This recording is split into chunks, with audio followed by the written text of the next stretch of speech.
Hey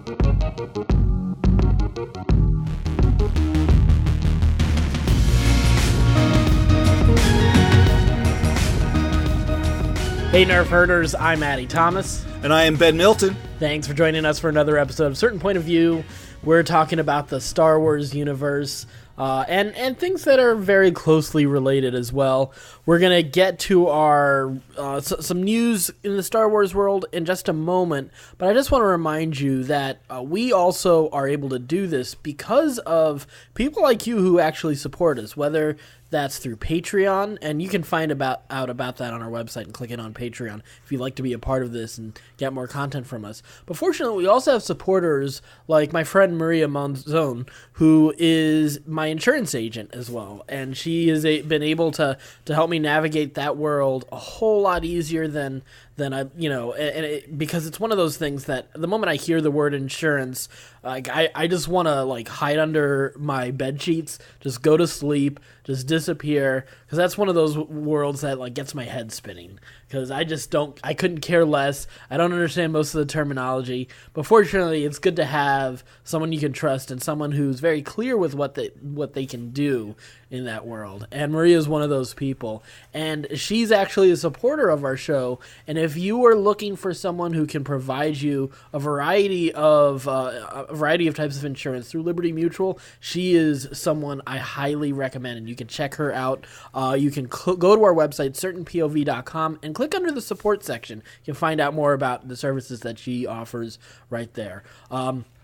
Again, don't forget to also check out our other podcasts. That's one of the best things that we're having just a ton of fun doing these shows. There's a good chance we're probably going to add another one or two shows for sure in 2019. Ben, I think it's fair to say we may get 2 new shows in 2019, right?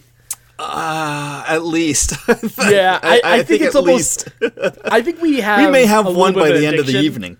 Yeah, no, that is true. It could happen in the next 2 weeks. We may have a new show. I know our buddy Case, who's a close friend and a big part of Certain Point of View, but particularly has his own podcast, Another Pass, and he also plays along with us in the Scruffy Nerf Herders, a Star Wars D20 story, where we get to just have a blast in a Star Wars D20 style, Dungeons and Dragons style adventure, where we just go nuts. I mean, Ben, I am loving my new character. I liked Faux Show, my Force Adept, but I was getting a little more concerned, we were able to get out of things too easily sometimes with the Force powers. Yep. So having this new character who's an actual herder of nerfs is an actual dream come true, and it feels like he is such a fun character to play. I've actually already had some of our more hardcore fans come up to me and say they love the new character. I love him too. I think this is fantastic. It's breathed a breath of fresh air into the game. Not that it was getting stale at all. It didn't necessarily. It didn't feel, but it feels so. This new character just feels so right. I love him. I love him. I can't wait till we play again. I really am looking. I know. I'm really excited for every recording. Yeah. If it didn't take so much time to make those episodes, and you know what? If we get to a point where doing shows like this is all we're really doing anymore, I can't promise that we're going to do a D20 episode every single week, but that kind of thing is more likely. Or the possibility of doing other stories. Case and I were talking about last week about so do we do if we want to do other D20 style stories, do we do a new podcast? Do we do it as part of Scruffy Nerf Herders? There are all these possibilities of stuff that we want to do as nerds and as entertainers and as storytellers and as commentators in the nerd world and even outside of the nerd world. And I think there's just so much we'd love to do. And if you would love to be a part of that, please check out our website, certainpov.com, and check out all of our podcasts, including Fun and Games with Matt and Jeff. We barely, the video game world is so vast, and they have such a great view on it, too. They open up that world in such an interesting perspective. I know Matt has got a couple podcasts going, exploring different angles or different video games as well, and we may be joining the ranks of those kind of podcasts really soon, too. So, there's so much we love about the nerd world, and we love celebrating it, and that's what Certain Point of View is ultimately all about. At least that's the basis of it. Yep. So if you want to be a part of that, again, check out our website, certainpov.com. I didn't mean for that to be as long-winded as it was, but that wasn't bad. Yeah, it was just one of those things that I really do. I think we genuinely really do enjoy doing this. Yeah. Ben, you posted earlier today on Facebook, like you were excited about Monday, getting a chance to record today. And that this has totally changed my Mondays, getting to hang out with you and our listeners, you guys as listeners virtually as well, and then getting a chance to hear from you throughout the week. And, even if you're listening a little bit later, because fortunately, podcasting, you listen whenever you feel like it.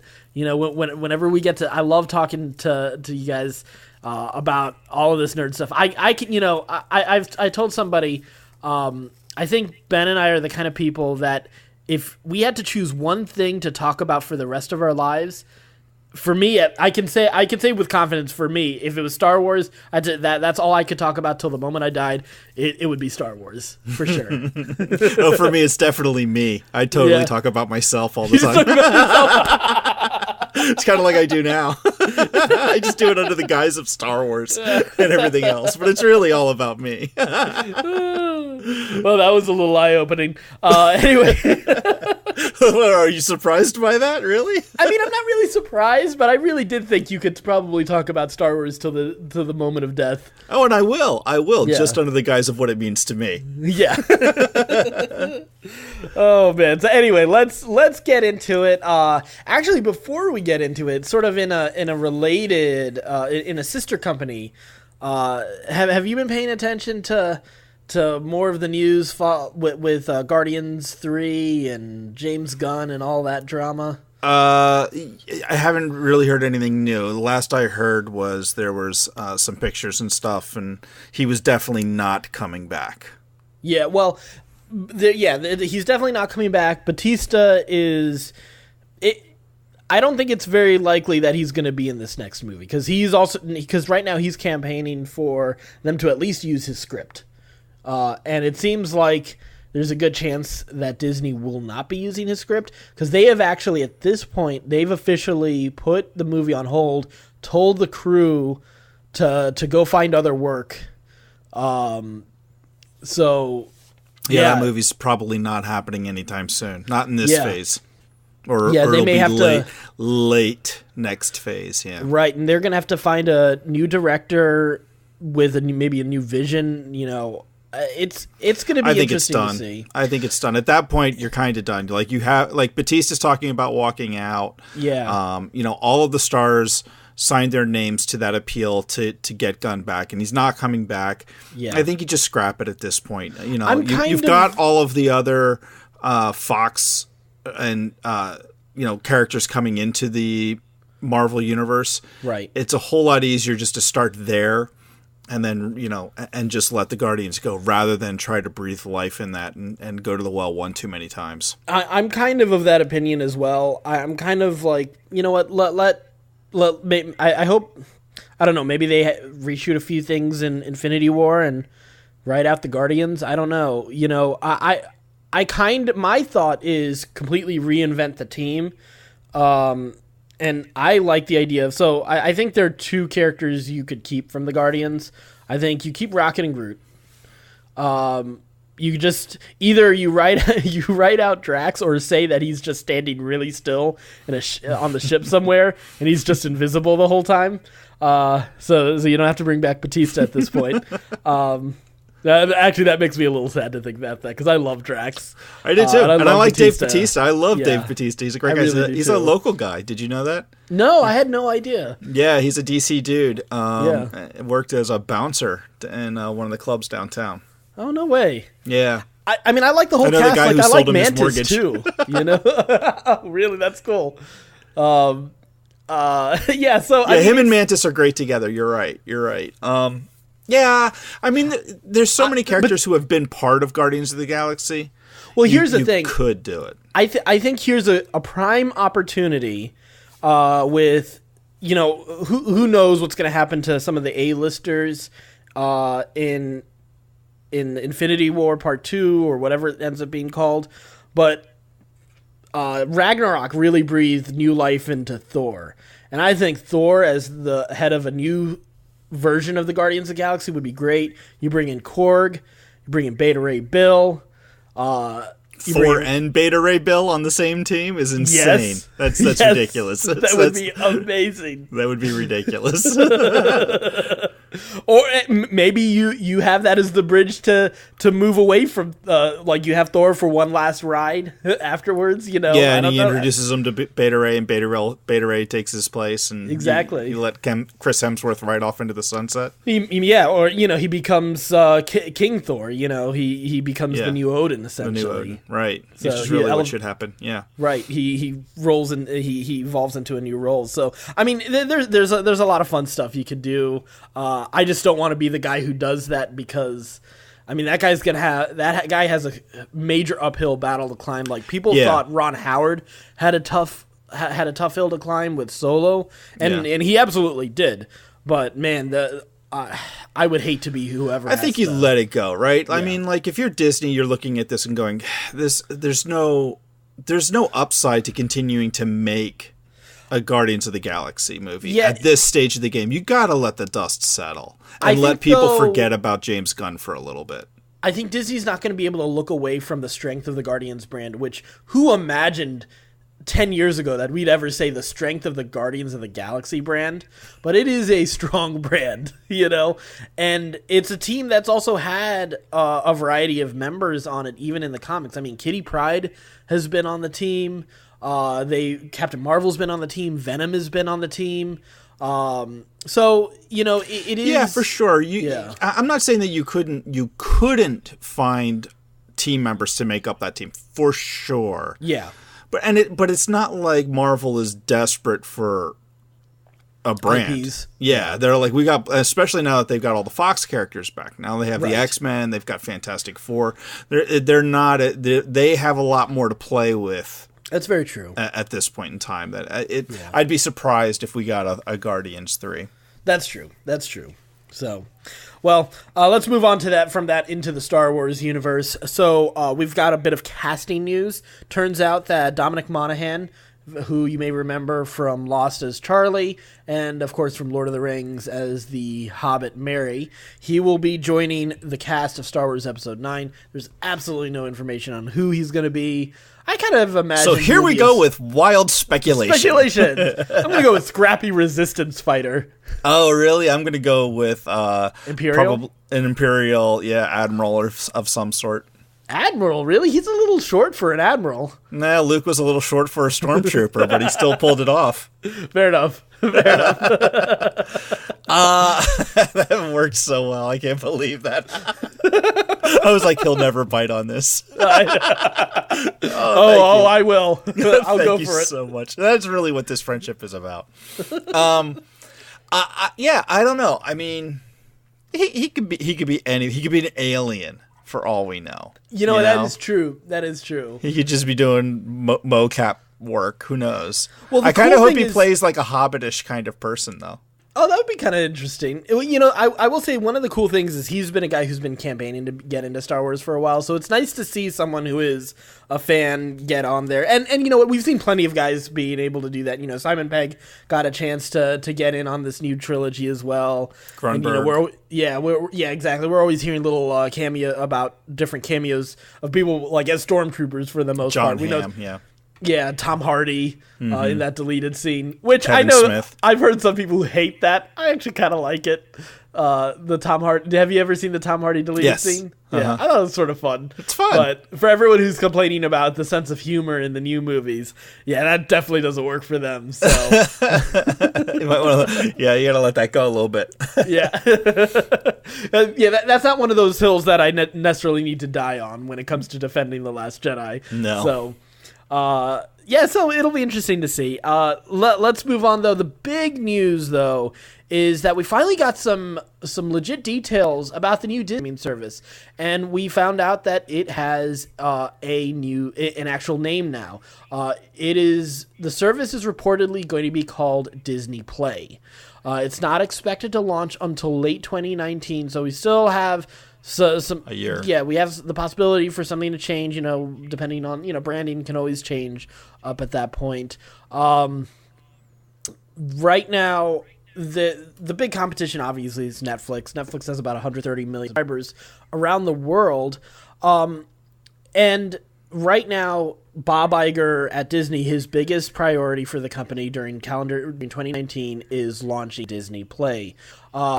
He said that Disney Play will launch a suite of services for subscribers. So, which I think is an interesting, that's a little bit different. I don't know what that necessarily means. Be it like if it's just streaming, I would assume he would say, but I don't know what other products they may offer through that, or add-ons, or whatever other possibilities that there are. But he has kind of the expectation is don't expect new content every week. Here's a quote from him is that we have the luxury of programming this product with programs from those brands or derived from those brands, which obviously creates a demand and gives us the ability to not necessarily be in the volume game, but to be in the quality game. So that is, he's already kind of set the expectation. It's not going to be a whole lot. The other thing is that the other expectation he's set is that the price point is going to be less than Netflix. He hasn't said exactly what, and right now the average Netflix subscription is between $8 and $14 a month. But then they're obviously price points higher than between that. 5 and 10. Yeah. Yeah. So, which I mean that definitely works for me. I'd give Disney a $5 every month. Yeah. Exactly. For sure. Exactly. So we'll see exactly what that looks like. Right now, though, they're still working through getting working out some of their deals with Star Wars and for Star Wars, because right now it's the distribution rights for Star Wars, the home distribution rights for Star Wars are kind of locked up with TNT and TBS, and that deal runs through 2024. So yeah, so it might be a little while before you get the Star Wars movies on there, unless they can somehow work out a deal. The other thing we also have to consider is that what's the deal with the Marvel Netflix shows? They will not be adding new properties to the currently existing ones, but any new sort of streaming shows will end up on the direct-to-consumer service. Go to Disney. Exactly. So, I don't know, what do you think about the new service? Well, I mean, it's a mixed bag, right? Like, I like the price point. I like that it's only a year away. I mean, that's pretty amazing. I love the Disney brand. I like the idea that it's a suite, so it's not just a streaming service. There's going to be some extra content in there. There's going to be probably like reasons, ways to get you to their parks and their cruises and stuff like that also. And maybe some interactive games or VR or something like that built into the suite, which would be really cool for people like me who have kids and love Disney stuff. Yeah, I won't be surprised if they build in a rewards program of some sort into it. The already existing rewards program maybe migrated into it. That makes a ton of sense, and I would be totally okay with, especially at a lower price point than what I'm paying for Netflix. I mean, but it's not great news that we may not get the videos, the movies streaming from Star Wars. That's not great news, because that would be for me personally like a big pull. Like, that's what I'm there for. I'm there for really when I'm talking about Disney. Well, I mean, there's so much at Disney. Like, is Pixar's part of that now too, right? Yeah, Pixar is going to be part of that. So I mean, there's so much there. I mean, it's such a great service that even without Star Wars, you have I guess all the Marvel stuff is going to be there, except for the existing Marvel shows or the existing Netflix shows. Right. But I have Netflix, so I can still get that. We're going to get the new Star Wars TV show on there. Jon Favreau show on there. There's a lot there to really, really like. And that it's a streaming service on demand. I'm always for more on-demand programming. The old model of like having to tune in at a specific time and stuff like that is just so darn inconvenient in today's lifestyle, that for me and my family, like, that's a no-brainer. Like, everything that you just said is kind of a no-brainer that we're going to get it. I also like the idea, and I love animation. I love kids movies, so and I know lots of families will have this appeal as well. But I like the idea of going back and watching some old movies I've never seen or haven't seen in a long time as well. And I think that's always, like, especially for a family with younger kids, like, that that kind of service is definitely very, very useful. Yeah, like we've been doing that like every Friday night. That's like kind of a family tradition that we're doing right now, where we sit down and watch a movie. And Jenny and I have been like cherry picking 80s movies here and there for our kids to watch. Like last week we watched The Princess Bride for the first time with the kids. And it was just great. And a couple weeks before that, like we watched, I don't know, like maybe Chitty Chitty Bang Bang or something silly. You know, like we're just jumping all. That clown used to scare me. We're just jumping all over the place and just, you know, like having fun. We watch Harry and the Hendersons one week, and so I mean, like that you're right, that'll be cool for a family to be able to like go back and see like some of the movies that I saw when I was a kid growing up, and introducing it to our kids and just being like, wow, that is really inappropriate humor for kids nowadays. Right, Harry and the Hendersons in particular. Yeah. I think I saw Jenny's post about that. So many S-bombs in that movie for a PG movie. I was like, well, okay. The 80s we really have changed a lot. Yeah, so I'm looking forward to it as well. I also am kind of excited about maybe some of the backlog of certain TV shows over time that might be a part of that. So, I mean, there's so much that could possibly end up in there. The other thing is, like, what's the I imagine that with the Fox buyout that a number of those shows will probably end up going there. The question is how much of it is going to be, we've already talked about like sort of like rated R content obviously is not going to make it on there. Hulu will probably end up getting that kind of stuff. But what about like stuff that's a little bit more in the middle? Like they're getting Family Guy. Family Guy is not rated R, but I don't know if I'd put that on a Disney streaming service, Yeah, no, I think it goes in. I think like Disney is really smart. I mean, they owned Miramax for all those years, Like they know their brand and they can gate all that with parental controls. True. And that's going to be a really easy thing for them to implement into it. And I wouldn't imagine that I think it'll just be there, but it'll be gated behind parental controls. Yeah, absolutely. Well, that about wraps it up for today. That's all the Star Wars news we've got. Let us know what you think about what, and anything that's happening in the Star Wars universe, the direction of any of these stories, what predictions you might have. Are you excited about some of the new cast members? You can always reach out to us about anything really in the nerd world. You can always get in touch with us. Just go to our website, certainpov.com. All of our social media is there, along with all of our podcasts, which you can rate, review, and subscribe to all of them. Again, it's on our website, certainpov.com. And until next time, stay scruffy, my nerferders.